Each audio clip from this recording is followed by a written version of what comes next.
Assalamualaikum warahmatullahi wabarakatuh.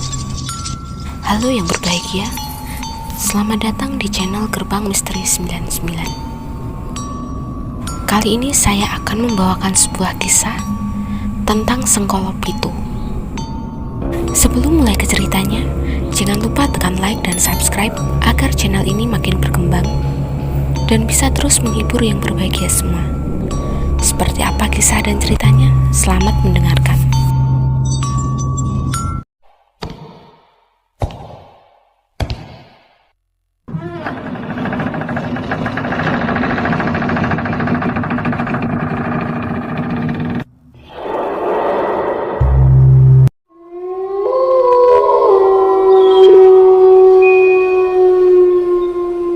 Katanya, wanita yang lahir di pasaran pon memang sudah ditakdirkan menanggung segala cobaan hidup. Aku Lucy, perempuan yang berusia 24 tahun, sedang mencoba meratapi hidup yang penuh sekali dengan lika-liku tiada henti. Bahkan sampai saat ini, aku belum juga menikah, di saat teman-teman sebayaku sudah menikah dan punya anak. Katanya, karena kelahiranku ini yang sudah digaris menjadi manusia, yang sudah ditakdirkan menanggung beban derita seumur hidup. Aku juga tidak mengerti harus bagaimana lagi agar semua ini bisa hilang. Aku mencoba mengerti dan menerima semua ini. Namun, apakah aku sanggup jika harus seumur hidup? Bahkan ibu dan bapakku sudah melakukan segala cara agar aku tidak sering terkena malapetaka selama ini. Namun, segala cara masih saja gagal. Hingga aku bertemu dengan seorang dalang yang bisa mengusir malapetaka dalam hidupku. Dan sejak saat itu hidupku berubah. Lucy, gimana status hubunganmu dengan Mas Fahri? Sudah 2 tahun pacaran kok nggak cepat dilamar? Tanya Sumi. Lucy hanya bisa menatap sang ibu dengan tatapan yang lemas. Dia juga memikirkan nasib hubungannya yang sudah lama terjalin, namun tidak memiliki kepastian akan dibawa ke arah mana. Lucy selama ini juga sudah bersikap tegas kepada pacarnya agar dia segera memiliki niat untuk melamarnya. Namun, Fahri belum memiliki keyakinan yang besar untuk melakukan semua itu. Lucy mencoba berulang kali agar Fahri bisa menjelaskan alasannya yang selalu menunda-nunda untuk bertemu dengan orang tua dari Lucy. Lucy juga sudah hampir menyerah dan hendak mencoba memulai untuk mengakhiri hubungan yang tak pasti itu. Namun, usahanya yang akan dia lakukan itu seringkali ditolak Fahri. Sebagai seorang wanita, Lucy hanya ingin kejelasan dan kepastian dari Fahri bahwa dia memang bersungguh-sungguh mencintainya. Sabar Bu, kalau aku terlalu ngotot meminta kepada Mas Fahri, kesannya jadi tidak baik. Ibu mau aku menjadi wanita pengemis kepastian ke laki-laki seperti Fahri, ucap Lucy. Sang ibu yang mendengar hal itu hanya bisa menghela nafas panjang. Dia melihat sang putri yang sudah marah karena pembahasan itu. Sumi juga ikut kesal karena anak gadis kesayangannya hanya dipacari oleh laki-laki yang ruwet. Apa salahnya mengatakan bahwa dia berat dengan sesuatu? Kan semua bisa dirembuk dengan baik. Tidak harus menyembunyikan fakta dan mengulur-ngulur waktu dengan alasan pacaran. Apa sebagai orang tua juga gak khawatir jika anak gadis dibawa kemana-mana tanpa kepastian hubungan yang jelas? Sumi trauma dengan yang lalu. Lucy sudah gagal dilamar oleh orang 2 kali. Apakah kali ini akan gagal lagi? Dia juga banyak sekali pikiran tentang Lucy yang seringkali gagal dalam percintaan. Dia tidak ingin jika hal itu terulang kembali. Sumi selama ini hanya bisa berdoa, semoga kali ini tidak gagal. Semoga sang anak tidak kecewa lagi. Ini adalah alasannya untuk mendesak Fahri segera melamar Lucy. Dia tidak ingin kejadian serupa kembali terjadi lagi kepada sang anak. Lucy saat itu segera berangkat bekerja. Dia sudah tidak tahan sekali dengan omelan sang ibu yang tiada henti terdengar. Baginya, jika memang Fahri tidak ingin melamarnya, masih ada kesempatan di luar sana untuk meneruskan hidup dengan seseorang yang lebih baik. Laki-laki yang jauh lebih baik masih banyak di luar sana. Aku berangkat kerja dulu, Bu. Nanti mungkin aku pulang sedikit telat karena ada janji dengan teman-teman belanja sesuatu, ucap Lucy. Sang ibu hanya menanggapinya dengan nada yang sedikit sewot. Lucy memaklumi sikap sang ibu yang seperti itu. Mungkin dia sudah tidak tahan ingin menimang cucu. Akhirnya dia meluapkan kekesalan itu kepadanya. Tetapi, hidup bukan berpacu pada keinginan mata saja. Seharusnya, jika memang pernah melalui masa seperti dirinya, sang ibu lebih bisa memaklumi keadaan sang anak. Namun faktanya, nafsu mengalahkan semuanya. Sepanjang perjalanan, Lucy hanya bisa melamun. Dia membuang stres dengan melihat kemacetan dan juga lalu lalang manusia yang berjalan di pinggir jalan. Dia ingin sesekali membesarkan syukur terhadap hidupnya yang masih bisa berdiri dengan sehat saat ini.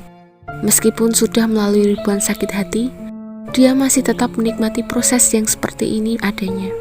Mau sambat juga percuma, pemilik hidup sudah menggaris jalannya seperti itu. Apa yang bisa dia lakukan jika ridho ilahi sudah ditetapkan? Dia hanya ingin semuanya bisa dia lalui dengan mudah. Urusan masalah, jika datang lagi, dia ingin melakukan hal yang sama, menerima dan menjalaninya. Tak terasa, dia sudah sampai di tempat kerja. Banyak sekali rekan sekantornya yang sedang duduk bergerombol di ruang tunggu. Entah ada gosip apa yang saat itu setelah terjadi. Ketika dia berjalan mendekat, tiba-tiba beberapa rekan yang melihatnya segera berlari dan meninggalkan ruangan itu dengan segera. Lucy menjadi penasaran, apa yang sebenarnya terjadi? Mengapa semua menghindarinya? Apakah ada sesuatu yang salah dengan dirinya saat itu? Tiba-tiba, Rahma mendekat kepadanya. Dia menarik tangan Lucy yang saat itu hanya bisa terdiam membisu di ruangan itu.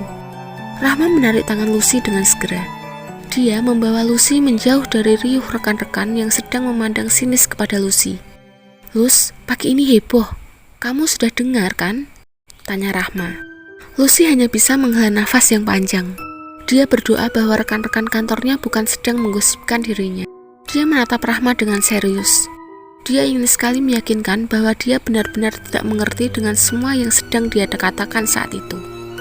"Ini ada rumor kalau kamu katanya selingkuhan dari Pak Teddy," ucap Rahma. Lucy melotot. Dia tidak mengerti apa yang sebenarnya sedang terjadi. Dia menatap Rahma dengan heran, berusaha mencari arti dari tatapan sang teman yang memiliki kepercayaan dengan rumor yang beredar saat itu. "Ma, aku nggak seperti itu. Pak Teddy itu udah aku anggap sebagai bapak aku sendiri. Emang mereka tahu cerita itu dari mana? Kok bisa menganggap aku selingkuhan dari Pak Teddy?" tanya Lucy. Rahma hanya bisa menatap keheranan ke arah Lucy. Dia juga ragu jika percaya dengan gosip yang sudah beredar saat ini. Namun, dia juga sedikit percaya dengan bukti yang sudah dia lihat saat itu. "Bukan gimana sih, Lus? Cuman anak-anak ada bukti ketika kamu masuk ke hotel dengan Pak Teddy," ucap Rahma. "Coba, kalau memang mereka ada bukti, aku mau lihat," ucap Lucy.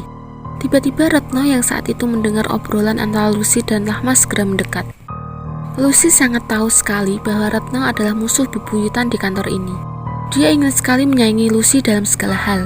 Baginya, tidak ada yang boleh melebihi dirinya. Lucy tahu banyak tentang hal-hal kotor yang dilakukan Retno selama ini. Namun, dia tetap memilih diam dan tak ingin ikut campur urusan seseorang. "Apa? Kamu ingin bukti? Nih, kamu lihat," ucap Retno. Lucy melihat fotonya dan Pak Teddy sedang masuk ke dalam hotel. Dalam foto itu, memang terlihat mereka sangat mesra sekali. Tak salah jika siapapun yang melihat foto itu sekilas sangat sama seperti orang yang sedang bermesraan. "Rat, ini bukan seperti yang kamu bayangin. Jelas-jelas kalian tahu bahwa aku dan Pak Teddy ditugaskan untuk mengurus masalah klien. Mereka ini tinggal di apartemen, bukan hotel," ucap Lucy. Mereka semua tidak percaya dengan hal yang dijelaskan oleh Lucy. Namun, Lucy dengan percaya diri membantah tudingan bahwa dia adalah selingkuhan dari Pak Teddy. "Ini semua fitnah. Aku sama sekali tidak pernah berselingkuh dengan Pak Teddy. Jangan macam-macam denganku, atau kalian semua akan merasakan akibatnya," ucap Lucy. Retno dan Rahma hanya bisa terdiam.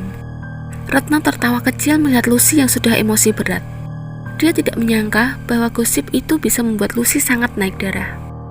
Lucy segera pergi dan duduk di mejanya. Dia segera memulai mengerjakan laporan yang sudah banyak sekali saat itu. Dia hanya bisa mengucapkan kalimat semangat untuk dirinya sendiri.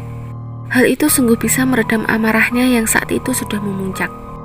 Hari itu berlalu dengan rasa curiga dari mereka yang masih menghantui pikiran. Lucy tidak merespon tingkah laku mereka yang sangat menyebalkan itu. Tiba-tiba Retno datang menghampirinya. Dia membawakan sebuah jajanan pasar yang dia beli khusus untuk Lucy saat itu.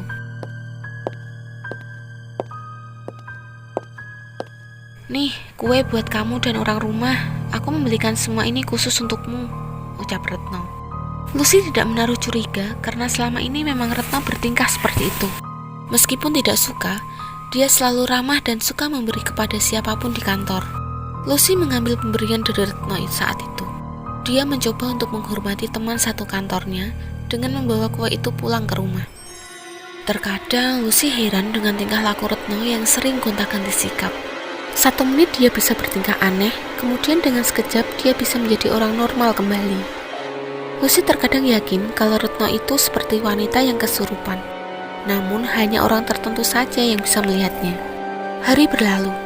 Lucy melebahkan tubuhnya di kasur. Dia tidak percaya bahwa hari itu berlalu dengan sangat menyebalkan. Ada saja yang membuat dirinya merasa lelah setiap hari. Berkutat di lingkungan yang penuh masalah tiada henti. "Lus, apa ini? Kue?" tanya Sumi. Sang ibu segera membuka bungkusan yang diberikan oleh Retno sore tadi. Sumi merasa ada yang aneh ketika membuka bungkusan itu. Sumi mencium bungkusan itu berkali-kali. Seperti ada sesuatu yang aneh dari bau kue tersebut. "Lus, coba kamu cium. Ini kok semacam bau dupa ya?" ucap Sumi. Lucy terkejut mendengar sang ibu berkata demikian. Dia segera menghampiri sang ibu dan kemudian mengambil bungkusan itu dan menciumnya. "Iya bu, baunya sangat aneh sekali. Kayak bau dupa sesajen. Jangan dimakan bu," ucap Lucy.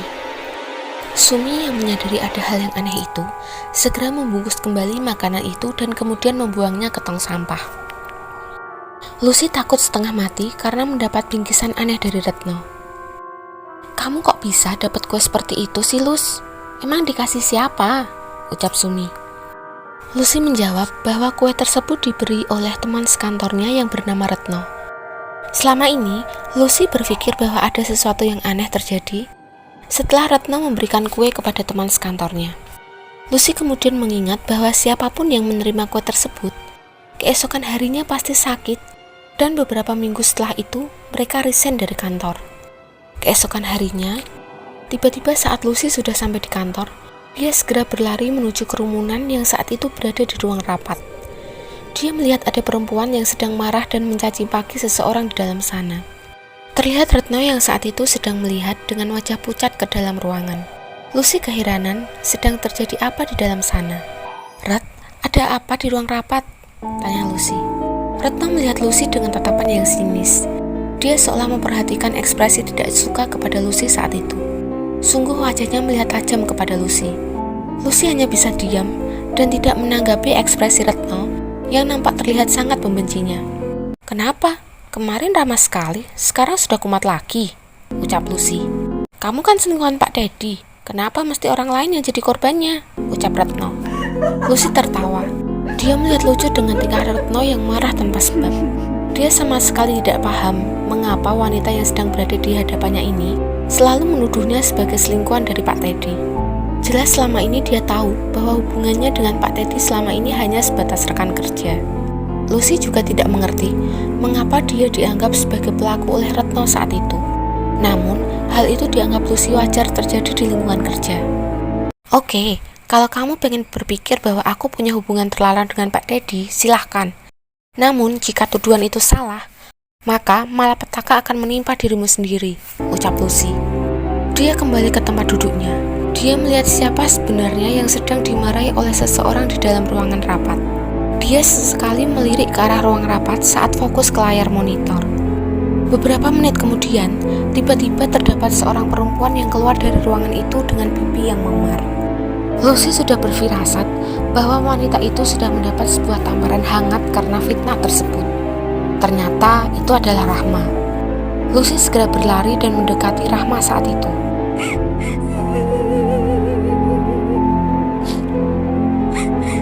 Rahma hanya menangis dan terus menangis. Lucy hanya bisa membawanya ke tempat yang aman dan menjauhi ruangan kantor saat itu. "Kamu ceritakan kepadaku, Ma, apa yang sebenarnya sedang terjadi?" tanya Lucy. "Jelas aku difitnah. Semua ini gara-gara Retno. Dia menyuruhku untuk menggantikannya untuk survei lokasi dengan Pak Teddy. Sesampainya di tempat tersebut, aku tidak mengerti apa-apa, langsung mendapat perlakuan kasar dari istri Pak Teddy. Jelas aku tidak melakukan apapun dengan Pak Teddy, ucap Rahma. Lucy hanya bisa terdiam. Dia menghela nafas panjang dan mengusap rambut Rahma dengan lembut. Tidak disangka masalah ini akan rumit seperti ini. Semoga yang melakukan semua ini segera mendapat balasannya, ucap Lucy. Dia mengantar Rahma ke ruang kerja dan kemudian menyuruh siapapun rekan kantornya untuk tidak membahas masalah itu lagi. Lucy hanya bisa menduga-duga bahwa pelaku dari semua ini adalah Retno. Namun dia tidak bisa menuduhnya dengan gampang. Semua harus ada bukti dan juga kejelasan yang jelas. Lucy saat itu hendak pulang. Dia melihat kantor yang saat itu terasa sangat aneh sekali. Tiba-tiba saja, dia merasa ada yang aneh dari tubuhnya. Hawa panas terasa saat itu. Dia kemudian segera pulang dan berniat untuk istirahat di rumah. Sesampainya di rumah, Lucy segera tidur. Dia meminta bantuan kepada sang ibu untuk kerokan. Tubuhnya seperti masuk angin. Jika tidak segera diobati, maka dia bakalan tumbang. Sumi saat itu sudah membawa balsam dan juga koin untuk mengerok pundak Lucy. Namun, Sumi terkejut bukan main saat melihat luka lebam berwarna merah sudah banyak di punggung Lucy. Lucy, coba kamu lihat. Kamu ini sedang sawan, Lus. Ada yang ingin berbuat jahat kepadamu, nak. Coba kamu lihat punggungmu. Sama persis saat kamu terkena lintrik dulu, ucap Sumi. Dia segera membawa Lucy ke Mbah Painem, yang memang terkenal sebagai tukang suuk Lucy selama itu. Sesampainya di rumah Mbah Painem, kondisi Lucy sudah semakin parah. Dia seperti merasakan kesakitan yang luar biasa di punggungnya. Seperti ada sesuatu yang berusaha masuk, namun dihalau oleh sesuatu yang berada di tubuh Lucy. "Mbah, sakit mbah, aku tidak kuat," ucap Lucy. Mbah Painem segera memakan sirih dan kemudian membuka baju Lucy dengan segera. Dia kemudian menyemburkan daun sirih yang sudah dia kunyah ke punggung Lucy. Lebam yang berada di punggung Lucy berangsur-angsur hilang. Sumi sangat khawatir dengan hal itu. Dia berbicara berdua dengan Mbah Painem tentang kondisi Lucy yang selalu seperti itu ketika datang Sengkolo kepada dirinya. "Kamu jangan khawatir. Sosok yang menjaga tubuh anakmu sedang berusaha melindungi anakmu dari Sengkolo yang datang. Dia akan sembuh jika sudah datang waktunya," ucap Mbah Painem. Sumi hanya bisa memandang lemas sang anak yang sedang tertidur pulas. Dia menyadari bahwa semua ini ada kaitannya dengan pasaran hari lahir Lucy yang jatuh pada Pon. Dia juga tidak heran mengapa selama ini sang anak selalu berhadapan dengan Sengkolo yang selalu datang tanpa henti. Bahkan Sumi saat itu sedang berpikir bagaimana caranya agar bisa menyelamatkan Lucy dari takdir yang menakutkan seperti itu. Saat itu, Lucy berumur 7 tahun. Dia sering sekali sakit-sakitan dan terkena gangguan makhluk halus. Sumi saat itu terkejut karena sering sekali punggung Lucy keluar memar yang sangat banyak. "Lus, kita pergi ke Mbah Painem ya," ucap Sumi. Malam itu hujan sangat deras. Dia tidak mengerti harus bagaimana cara agar bisa sampai ke rumah Mbah Painem. Selama ini mereka hanya tinggal berdua. Ayah Lucy sudah tiada saat dia berusia 3 tahun. Lucy saat itu sudah demam. Tidak mungkin jika dia menerobos hujan lebat saat itu untuk sampai ke rumah Mbah Painem. Mungkin hal yang bisa dilakukan oleh Sumi saat itu hanya mengobati Lucy dengan memberinya paracetamol agar demam yang sedang melanda segera menurun. Mungkin hal yang bisa dilakukan oleh Sumi saat itu hanya mengobati Lucy dengan memberinya paracetamol agar demamnya segera cepat turun. "Sabar ya nak, ibu hanya bisa mengusahakannya dengan cara ini," ucap Sumi. Dia kemudian meninggalkan Lucy seorang diri di kamar. Dia menyalakan kompor dan merebus air untuk mandi. Tiba-tiba terdengar suara benda yang berjatuhan dari arah kamar Lucy. Sumi panik dan kemudian berlari menuju kamar Lucy. Sesampainya di sana, Sumi terkejut dengan perubahan Lucy yang sudah tidak dia kenal lagi. Wajahnya memerah dan tubuhnya berdiri layaknya sosok seram. Sumi menangis ketakutan. Dia tidak mengerti harus bagaimana saat itu. Tiba-tiba, sosok yang sedang mengendalikan tubuh Lucy berkata, "Siapa yang sudah mengganggu turunanku, maka dia akan celaka," ucap Lucy. Sumi hanya bisa menangis terseduh-seduh. Dia ketakutan. Tidak ada siapa-siapa di sana untuk dimintai pertolongan. Sumi hanya bisa menangis melihat sang anak yang bertingkah seperti itu.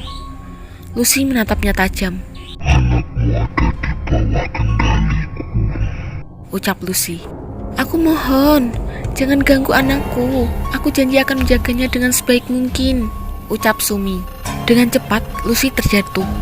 Tubuhnya yang baru saja melayang tiba-tiba lemas tak berenergi. Sumi hanya bisa mengangkat anaknya dan membawanya kembali ke kasur. Lucy, bangun nak, kamu harus segera sadar. Setelah hujan reda, ibu akan segera membawamu ke Mbah Painem untuk segera diobati, ucap Sumi. Dia menangis sejadi-jadinya. Sumi tersadar dari lamunan panjangnya tentang kejadian itu. Lucy yang saat itu akan berangkat kerja sudah merasa keheranan saat sang ibu tiba-tiba menangis tanpa sebab. Ibu, kenapa menangis? Kalau ada apa-apa, cerita saja padaku, ucap Lucy. Sumi mengusap air matanya. Dia tidak kuasa menahan tangis saat mengingat momen menyeramkan dari masa lalu Lucy yang sangat kelam.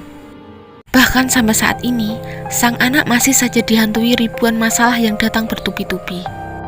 Dalam setiap doa yang dipanjatkan oleh Sumi, dia tidak ingin sang anak selalu seperti itu.